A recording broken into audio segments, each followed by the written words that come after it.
Hello students, आपका chapter चल रहा है 5। इसकी फर्स्ट वीडियो आप देख चुके हैं, इसका सेकंड पार्ट है। इसमें देखिए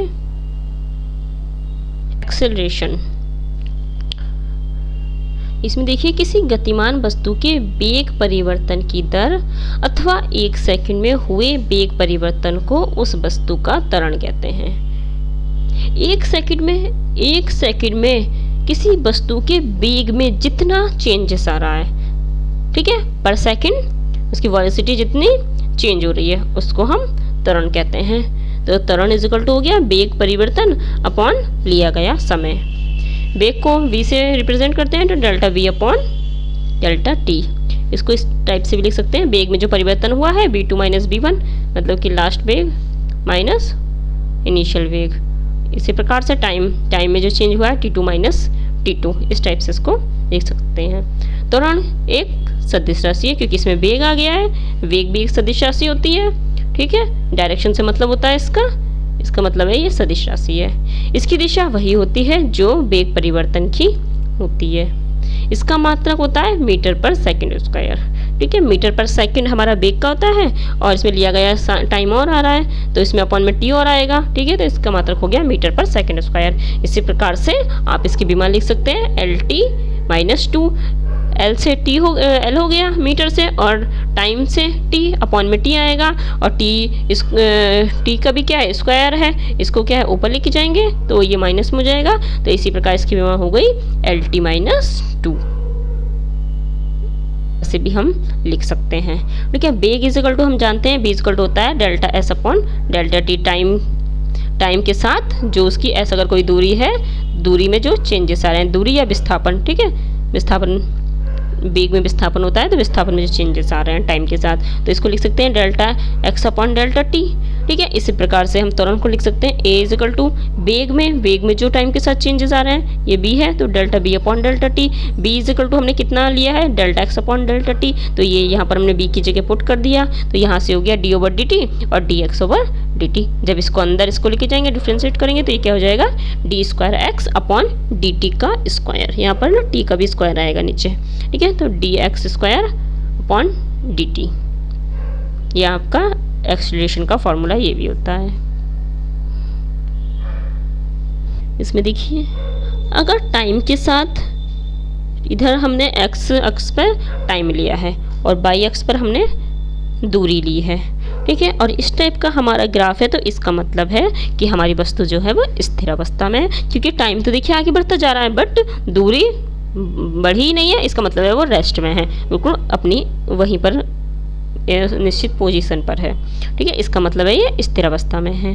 आगे देखिए अगर टाइम के साथ टाइम भी बढ़ता जा रहा है और दूरी भी बढ़ती जा रही है, दोनों नियत वेग से बढ़ते जा रहे हैं, मतलब कि सीधे लेकिन टाइम के साथ दूरी में भी लगातार सेम चेंजेस आ रहे हैं, तो इसमें की मतलब क्या है, चाल कैसी है, नियत है हमारी, ठीक है। इस टाइप का ग्राफ आए जब टाइम इधर है और दूरी इधर है, और ग्राफ इस टाइप का आता है कि यहाँ पर क्या है, टाइम के साथ दूरी ज़्यादा बढ़ रही है, ठीक है। टाइम ज़्यादा नहीं लग रहा बट दूरी क्या है, ज़्यादा बढ़ती चली जा रही है। इसका मतलब है चाल बढ़ रही है।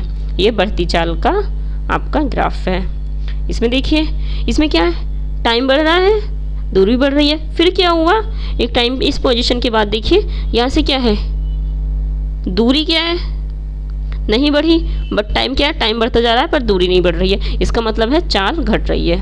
अगर हम दूरी और चाल के साथ ग्राफ खींचें तो ये किसको रिप्रेजेंट करेगा, ये चाल को रिप्रेजेंट करता है, क्योंकि दूरी वर्सेस ये दूरी अपॉन समय क्या होता है, चाल होता है। दूरी में जो टाइम के साथ चेंजेस होते हैं उसको चाल कहते हैं। और ये जो इस टाइप से हम ये ग्राफ बना रहे हैं, इसमें ये जो लाइनिंग है, ये सब जिससे हम ये सब रिप्रेजेंट कर रहे हैं कि कितने टाइम में कितनी दूरी कोई वस्तु गई है, तो इसको हम कहते हैं ढाल। ये जो है ये ढाल है, इसकी ये लाइन जो है ये ढाल है, ठीक है बच्चों। तो दूरी और समय का ग्राफ खींचते हैं तो वो किसको रिप्रेजेंट कर रहा है, चाल। उसमें चाल का हमें पता चल रहा है कि चाल कब कम हो रही है, ज़्यादा हो रही है, बढ़ रही है, कम हो रही है, क्या हो रहा है, ठीक है। आगे देखिए ग्राफ, अगर हम समय और विस्थापन को लेकर ग्राफ खींचते हैं तब देखिए इसमें इसको हम ये भी विस्थापन समय ग्राफ भी कह सकते हैं, क्योंकि विस्थापन और समय को लेके हम इसमें ग्राफ खींच रहे हैं, ठीक है। तो विस्थापन समय ग्राफ हम इसको बोल सकते हैं। तो इसमें देखिए जब इस टाइप का ग्राफ हमारा आता है, टाइम इधर है और विस्थापन इधर है, टाइम और विस्थापन को लिखकर डिस्प्लेसमेंट को लिख के जब हम ग्राफ खींचते हैं तो इस टाइप की एक सीधी लाइन आती है। तो इसका मतलब है टाइम तो सीधे जा रहा है पर विस्थापन हुआ नहीं, विस्थापन क्या है, शून्य है। तो विस्थापन जब शून्य हो तो इसमें वेग क्या है, वेग शून्य हो गया है, इसका मतलब है इसमें विस्थापन भी शून्य है और ये ग्राफ हमारा रिप्रेजेंट कर रहा है, हमारा दिखा रहा है कि इसमें वेग शून्य है।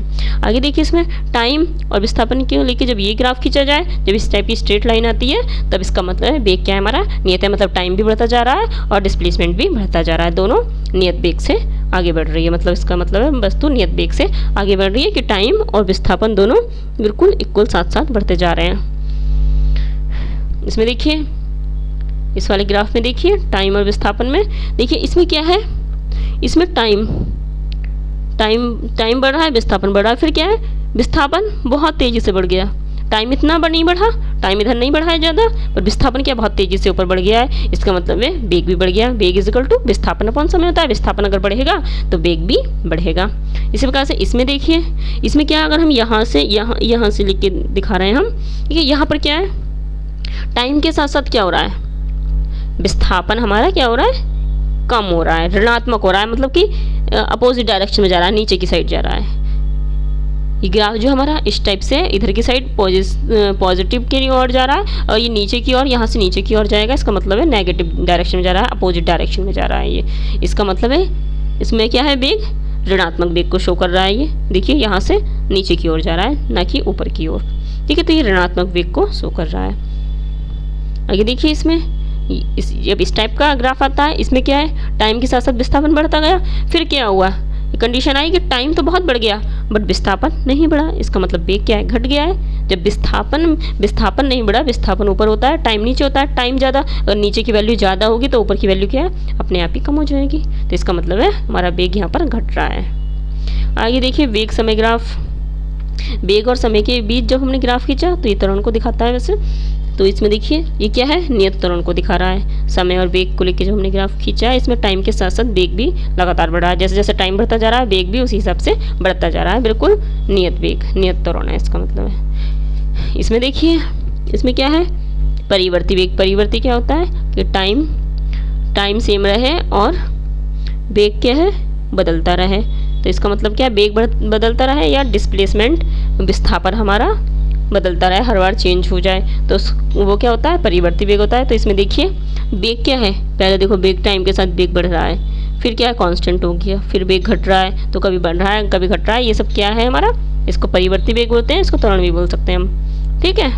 ये त्वरण को शो कर रहा है वैसे, बट इसमें वेग क्या है, वेग किस टाइप का हो रहा है, इसमें परिवर्ती वेग हो रहा है, कभी बढ़ रहा है कभी घट रहा है, ठीक। इसमें देखिए ये वेग है और ये टाइम है इधर, तो इसमें क्या है, टाइम बढ़ रहा है, वेग बढ़ रहा है। फिर क्या हुआ, टाइम इतना नहीं बढ़ा बट वेग क्या बहुत ज़्यादा बढ़ गया, तो इसका मतलब त्वरण क्या हो गया, त्वरण हमारा बहुत बढ़ गया। त्वरण इज इक्वल टू क्या होता है, वेग अपॉन समय होता है। अगर हमारा वेग बहुत ज़्यादा बढ़ेगा, वेग बहुत बढ़ेगा, इसका मतलब है हमारा त्वरण भी बढ़ जाएगा, ठीक है। तो ये आपके ग्राफ है सब, आप देख लीजिए। आगे आपका कलन विधि से गति के समीकरणों की व्युत्पत्ति। गति के समीकरण आप जानते हैं, आपने पढ़े होंगे, उनको देखिए कैसे उनकी व्युत्पत्ति होती है। गति का जैसे प्रथम नियम है, क्या होता है प्रथम नियम, b is equal to u plus a t होता है। तो देखिए कैसे आता है, तो गति का प्रथम समीकरण एक्सेलरेशन हम जानते हैं, गतिमान वस्तु का त्वरण a इज इक्वल टू होता है delta v upon delta T, अभी हम पीछे पढ़े हैं, ठीक है। इसमें क्या है, हम डेल्टा टी को इधर ले गए, ये आ गया इधर, ठीक है। तो d v is equal to गया ए डी टी, दोनों और हम क्या कर रहे हैं, इसमें समाकलन कर रहे हैं। ये समाकलन लिखा हुआ है, यहाँ से शायद ये मिट गया है, समाकलन है, दोनों और समाकलन करने पर, तो u समाकलन करने पर देखिए इधर दोनों साइड क्या है, समाकलन ले लेंगे, ठीक है। ये वेग जो है इसकी हमारी लिमिट है u से b तक। u है हमारा प्रारंभिक वेग, u होता है हमारा प्रारंभिक वेग, और ये b जो है हमने लिया है अंतिम वेग। तो हमारी लिमिट कहाँ तक हो गई वेग की, अंतिम वेग से लेके, वो प्रारंभिक वेग से लेके अंतिम वेग तक, तो लिमिट इतनी ही है, इन दोनों के बीच में ही रहेगी। तो u से b तक लिमिट ले लेंगे। टाइम क्या है, टाइम कहाँ से शुरू होता है, 0 से, और कहाँ तक जा रहा है, हमने लिया है t टाइम तक, ठीक। तो 0 to t हमारी लिमिट हो गई इसमें। अब क्या है, इंटीग्रेशन किया है हमने, इंटीग्रेशन कर देंगे, तो यहाँ पर db इसका इंटीग्रेशन होगा b, ठीक है। जब भी कोई यहाँ पर जो भी जिस चीज़ का भी इंटीग्रेशन हम करते हैं, यहाँ पर dv के साथ जो भी होता है वही इंटीग्रेशन होता है इसका। ठीक है। अगर यहाँ पर डी एक्स इजिकल टू होता और यहाँ पर इंटीग्रेशन करना होता तब हमारा यहाँ पर एक्स आता, यहाँ पर डी वी है तो यहाँ पर इंटीग्रेशन करने पर यहाँ पर हमारा डी आ जाएगा। तो वी लिमिट है हमारी यू से बी लगा दी हमने। ए हमारा यहाँ पर इस चीज़ के लिए डी टी का हमें इंटीग्रेशन करना है, ए इसके लिए कांस्टेंट रहेगा, ए बाहर लगा दिया, टी की लिमिट 0 टू टी। लिमिट लगाते हैं हमारे ऐसे, जो ऊपर वाली लिमिट होती है उसको पहले लिखते हैं, फिर माइनस लगा के नीचे वाली लिमिट लिखते हैं इस टाइप से। ठीक है, लगा दी हमने। इसी प्रकार से इधर लिखेंगे, टी लगा दी फिर 0 लगा दी, तो यहाँ से b माइनस यू आ गया और यहाँ से 0 तो 0 हट ही जाएगा, यहाँ से 80 आ जाएगा, a की मल्टीप्लाई हो जाएगी अंदर, तो v minus u equal to 80 आ गया यहाँ से, और b इजिकल टू हम निकालें तो u इधर की साइड प्लस में चला जाएगा, तो ये आ गया b equal to u plus 80। इसी प्रकार है अब आपका द्वितीय समीकरण। इसके लिए देखिए b इजिकल टू हम जानते हैं delta S over delta T होता है, दूरी बटे समय। ठीक है, तो इसके लिए देखिए d s equal to b d t, d s को हमने इधर रहने दिया है और डी टी को हम इसके साथ इधर ले गए हैं। ठीक, अब b इजिकल टू अभी हमने निकाला है वेलोसिटी, b इजिकल टू कितना निकाला है हमने, u प्लस 80, u प्लस 80,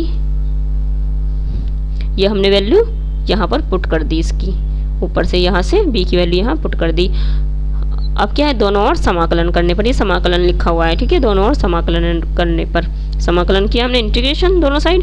ठीक है, इस टाइप से हो गया। ये u और 80 प्लस में है तो हमने क्या किया है, इनको अलग अलग ले लिया। पहले डी टी को u के साथ ले लिया, दूसरी बार 80 के साथ ले लिया। ठीक है, इनका इंटीग्रेशन करेंगे, इसका इंटीग्रेशन से बाहर ऐसा आएगा और इसका इंटीग्रेशन करेंगे तो ये u कांस्टेंट की तरह काम करेगा यहाँ पर, और dt की जगह t आ जाएगा। 0 टू t हम लिमिट लेंगे।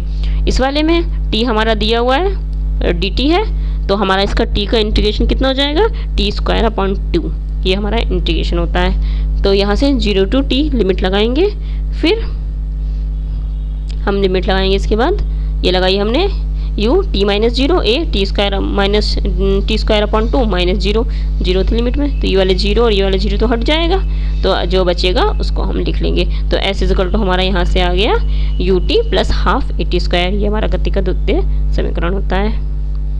आगे देखिए गति का तृतीय समीकरण। b इजिकल टू हम फिर से जानते हैं, v equal to d s over d t होता है, और एक्सलेशन हमारा a त्वरण इजिकल टू होता है d v over d t. तो डी एस से गुणा तथा भाग करने पर हमने इसमें डी एस से गुणा और भाग कर ली, ऊपर यहाँ पर भाग कर ली, इधर गुणा कर ली, तो ये वाला हमारा क्या बन गया, ये हमारा ये v बन गया है। ठीक है, तो आगे देखिए इसकी जगह हमने यहाँ पर b रख दिया है। अब क्या है, a की साइड हम इसको ds को ले जाएंगे और b के साइड dv रहने देंगे। अब दोनों ओर समाकलन करेंगे, अब a कांस्टेंट ये बाहर रहेगा, ds का हो जाएगा s और यहाँ से b का हो जाएगा b स्क्वायर अपॉन 2, और लिमिट फिर से b के लिए हमारी लिमिट वही रहेगी u टू b, u से लेके b तक, प्रारंभिक वेग और अंतिम वेग। ठीक है, तो यहाँ पर हम लिमिट लगा देंगे, पहले यहाँ पर लगाएंगे s माइनस 0, दूसरा b square upon 2 minus u square upon 2, दूसरी वाली u है माइनस लगा के सेकेंड वाली लिमिट लगा दी। अब आगे देखिए इसमें ये देखिए ए एस यहाँ अंदर मल्टीप्लाई कर दी, और यहाँ से u हमने कॉमन ले लिया, b स्क्वायर अपॉन एलसीएम ले लिया, मतलब b square minus you square upon 2 आ गया, 2 इधर की साइड हम मल्टीप्लाई में ले गए, 2as b square minus you square, और अगर हम यहाँ से b स्क्वायर इजिकल टू लिखें तो v स्क्वायर इजिकल टू हो जाएगा हमारा u स्क्वायर प्लस 2as। ठीक है, ये हमारा गति का थर्ड समीकरण है। आगे देखिए आप, टीवी सेकंड में चली गई दूरी, अगर टीवी सेकंड में चली गई दूरी का अगर हम फॉर्मूला लिखें तो ये होता है ये s t equal to u plus half a two t minus 1। जब त्वरण की जगह पर गुरुत्वीय त्वरण की बात की जाती है, ये क्या था, ये तो हमारा सिंपल त्वरण था, और अगर हमें इसकी जगह गुरुत्वीय त्वरण की बात करें तो हम ए की जगह क्या है जी पुट कर देंगे सभी फार्मूलों में। ठीक है, तो इसी प्रकार सब फार्मूले में क्या है, एक की जगह हम जी पुट कर लेंगे जब गुरुत्वीय त्वरण की बात की जाए। तो v इजिकल टू हो जाएगा u प्लस जी टी, और s equal to u t plus half g t square, b square equal to u square plus 2as हो जाए 2gs हो जाएगा। ठीक है, जब वस्तु ऊपर की ओर फेंकी जा रही हो, अगर किसी वस्तु में कोई वस्तु क्या ऊपर की ओर फेंकी जा रही हो, तब हमारा क्या है, हम g की जगह क्या लिखेंगे, माइनस जी रखेंगे। ठीक है,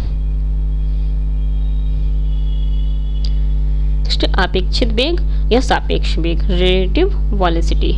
देखिए रिलेटिव वेलोसिटी किसे कहते हैं। इसमें देखिए किसी वस्तु ए, कोई वस्तु ली है हमने ए का वह आभासी वेग जो बी से प्रेक्षित किया जाए, वस्तु ए का बी के सापेक्ष आपेक्षित वेग कहलाता है।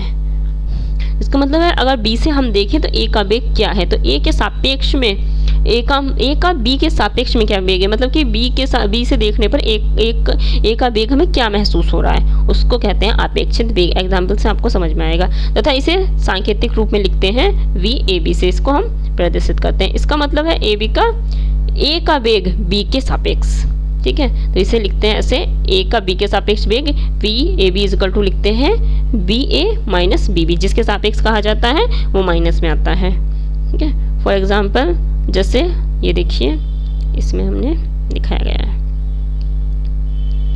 इसमें देखिए ये कोई ट्रेन है, ठीक है, इसमें दो व्यक्ति बैठे हुए हैं ए और बी, ठीक है, ट्रेन चल रही है, ये कोई व्यक्ति सी है, ये बाहर खड़ा हुआ है, ठीक है।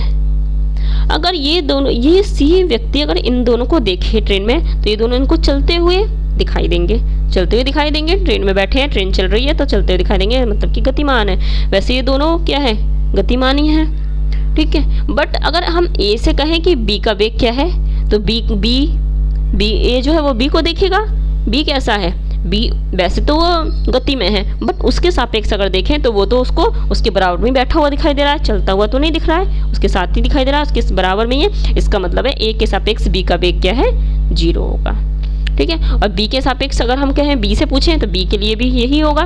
बी को कैसा दिखाई दे रहा है, वो गति में नहीं दिखाई दे रहा, रेस्ट में दिखाई दे रहा है। इसका मतलब ए का वेग भी क्या है, 0 है, ठीक है। बट ए बी दोनों से अगर हम सी का वेग पूछें, वैसे तो सी रेस्ट में है, सी खड़ा है, वो देख रहा है ट्रेन में दोनों चलते हुए जा रहे हैं, ठीक है। पर ए और बी से अगर हम पूछें कि सी का वेग क्या है, सी तो उनको जाता हुआ चलता हुआ दिखाई देगा। ट्रेन में क्या है, जब कोई यहाँ ट्रेन में बैठे होते हैं और कोई चीज़ रेस्ट में हो या कोई शॉप हो या कोई पेड़ दिखाई दे रहा हो तो वो क्या होता है, हमें पीछे की ओर जाता हुआ दिखाई देता है। इसका मतलब है ए और बी को सी कैसा दिखाई देगा, गति में दिखाई देगा, वो भी पीछे की ओर, मतलब कि पीछे की ओर जाता हुआ दिखाई दे रहा है। इसका मतलब है ऋणात्मक वेग में दिखाई दे रहा है, ठीक है। ये क्या है, ए और बी, ट्रेन की गति कितनी है, अपनी तरफ से हमने मान लिया 5 मीटर पर सेकंड है, वैसे इतनी स्लोली नहीं चलती, 5 मीटर पर सेकंड, अगर हमने ये माना है 5 मीटर पर सेकंड है, ठीक है। तो ए का वेग कितना हो गया, ट्रेन इधर चल रही है इस डायरेक्शन में, ठीक है, तो ए का वेग कितना हो गया 5 मीटर पर सेकंड, बी का वेग कितना हो गया, ये भी 5 मीटर पर सेकंड है, और सी का वेग कितना है, सी का वेग है हमारा 0, तो रेस्ट में है। ये सिर्फ हम वेग की बात कर रहे हैं, ठीक है। बट अगर हम आपेक्षित वेग या सापेक्ष वेग की बात करें तो वो क्या होगा, अब वो देख लेते हैं कैसे, क्या होगा, कैसे होगा। जैसे हम ए की बात करें, अगर हम ए का बी के सापेक्ष वेग पूछें, ए का बी के सापेक्ष वेग कितना है, अगर हम ए से बी के सापेक्ष कितना है तो हम बी से पूछेंगे कि बी कैसा है, ठीक है। बी तो उसको रेस्ट में दिखाई दे रहा है, 0 होगा। अब हम मैथमेटिकली इसको देख लेते हैं न्यूमेरिकली कि कैसे 0 है। बी ए बी फॉर्मूला होता है इसका, B a minus b B, ठीक है, ये फॉर्मूला होता है। अब ए का वेग कितना है, 5 मीटर पर सेकंड है इस डायरेक्शन में, ठीक है, तो प्लस में यहाँ लगा दिया, फिर माइनस का साइन आता है, माइनस का साइन लगा दिया।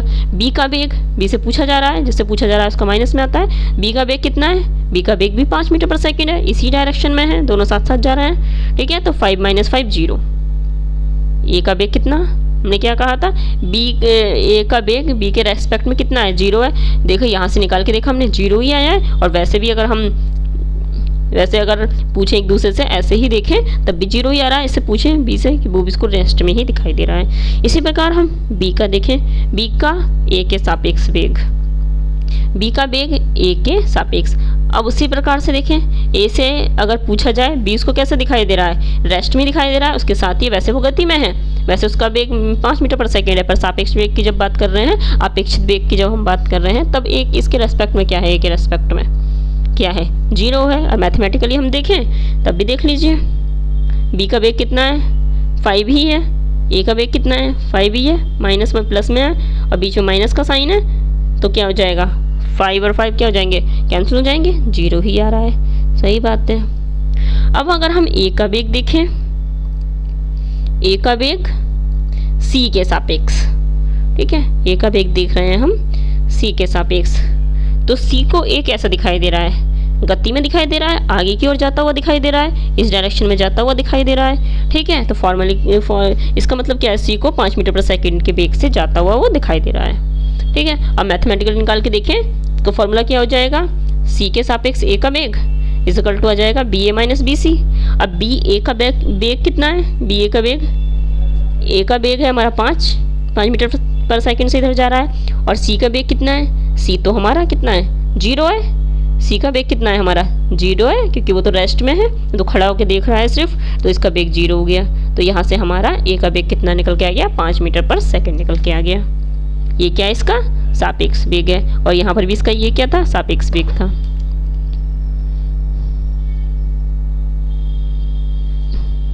अब इसी प्रकार देखिए सी का ए के सापेक्ष वेग देखिए, तो इसको कैसे लिखेंगे, बी सी ए लिखेंगे, ए के सापेक्ष सी का वेग, तो बी सी माइनस बी ए होगा।